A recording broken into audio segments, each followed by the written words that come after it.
Hey everyone, Chris from CastleOS here. In this video we discuss events in CastleOS. Events are one of the most powerful features in CastleOS and drive much of the automation in the system. Events run either according to a schedule or based on triggers. CastleOS makes it super simple to configure events, and here we'll show you how. First step is we're going to go to the event screen and click on Menu and then Add Event. One of the great things about our events feature is that we have an event building wizard that does all the heavy lifting for you. Configuring a scheduled or triggered event in CastleOS is as simple as pressing a few buttons and filling in a few boxes like start and end date. Let's see that in action now. Step 1 that we see here is simple and straightforward. Is this event supposed to run at a predefined time, or is it supposed to run in response to input to the system? We'll look at both of those options. But first we'll go through the schedule option. In clicking the scheduled option, we're presented with two more choices in step 2. Is the schedule type supposed to be a one-time only event, for instance for something to happen while you're going away on your next vacation? Or is it a recurring event, for instance every day at a set time or every day at sunrise or sunset? We're going to click on recurring because it includes all of the choices to select that would have been in the one-time only option. Here in step 3 we pick our schedule. The first step is to select the start date. It defaults to the current date and time, and I'm going to leave it in there as that default. And then we'll pick an end date. In this case we'll let it run for the next few years or so. And then we'll pick how often do we want the schedule to recur. And we can have X number of days, minutes, hours, weeks, or months. In this case, if you want a daily event, we're going to just pick once a day. Now, it's important to note that if you want a daily event that is only on certain days of the week, you still pick every day, and then you add a condition, which we'll do later. And then we'll pick the time that we want our event to run. And let's say we want this to be an event that runs at midnight every night. So we'll just set that down there to 12 a.m. We also have the option, if you want it instead of a fixed time to be related to sunrise or sunset, you can set X number of minutes or hours before or after sunrise or sunset. And if you filled in this box, it supersedes the starting at time here. So if I, for instance, put in 5 minutes before sunset, it will run 5 minutes before sunset and not at 12 a.m. And then we'll just click next to go on to step 4. Now because step 4 is choosing the actions, and I promised that we're going to review, in addition to schedule, creating a triggered event, I'm going to go back to step 1. And then I'm going to pick, when I get back to step 1, that this is going to be a triggered event instead. Now you'll notice we're back in step 2, but step 2 itself is a little bit different because it's the triggered event step 2 and not the scheduled event step 2. And so here we're defining what kind of trigger we want this event to run on. And we have two choices. One is we can respond to a status change from a device. This could be a device is turned on or off or is dimmed. It could be, for instance, in the case of an environmental sensor, a temperature change that it detected. The second trigger type is the system mode. The system mode is what you see here in the top right where it says home.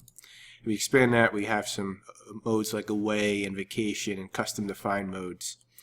This way you are able to have an event run, for instance, anytime the system changes to away mode. Away mode might automatically turn on an alarm system, and you want the trigger to, when the away mode is engaged, to make sure that alarm is engaged. So if I were to select, for instance, the system mode changes option, I could select it to or from, and then which mode I might like. This would also allow you, for instance, to have a deactivate side. So when away mode is switched from away, then the alarm is automatically deactivated just like it was activated. If we're looking at device changes, that depends on the device you select. If you pick a, let's say, a dimmable light here, you're only going to have the option for turn on, off, and dimmed. Usually you're not going to have any properties there for most of these. If you pick, for instance, a sensor, you're going to have just the turned on or off, or maybe, for instance, the battery status changes. If you have a environmental sensor, you can select property changes, and then it'll give you a list of the sensor properties. For instance, you could select temperature is less than, let's go with 32 degrees, and that way you now have a sensor that detects you with a freeze alert. You can also do the inverse and say is greater than 40 degrees, and now you have a refrigeration failure sensor by putting that in the fridge. Once the trigger is defined, we click Next, and that goes to step 3. In this case, for the triggered event, actions is step 3, where it was there was an additional event there for the scheduled event. So now we're going to choose actions, and this is what happens when the event runs. It could be turning lights on or off, it could be activating a scene, and it could be a lot of other things too. If we had the other actions here, you see you can send an email, send an SMS text, make a voice announcement to various speakers around the home. You could run a script with custom code.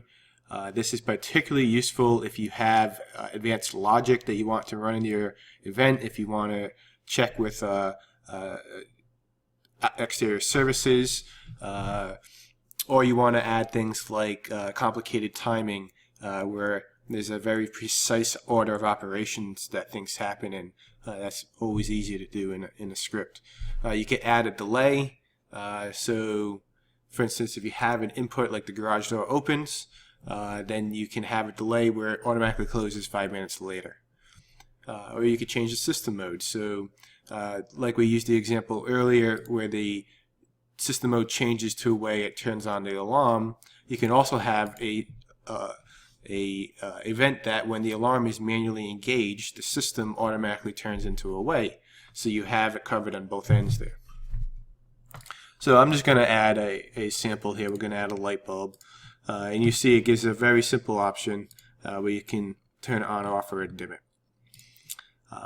You could add in example email, where by clicking on the email you can choose who you're sending it to, the subject, and the message itself.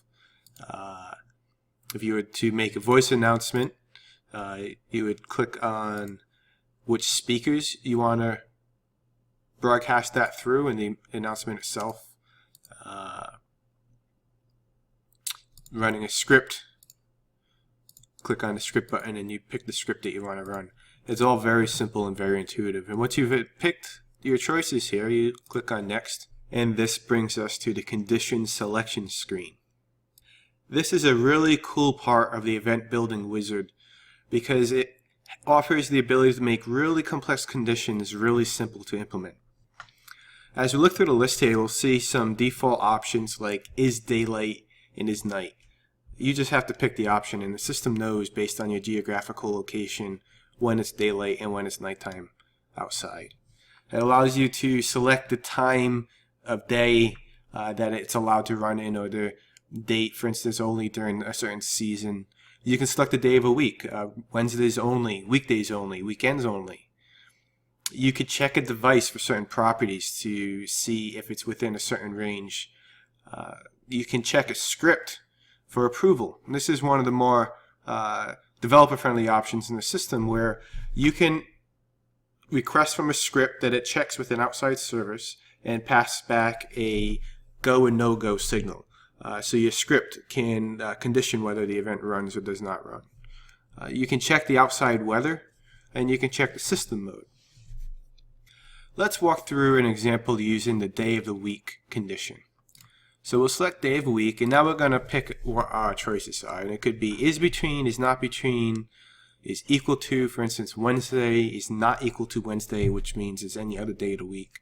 Let's, for example's sake, choose is between Monday and Friday.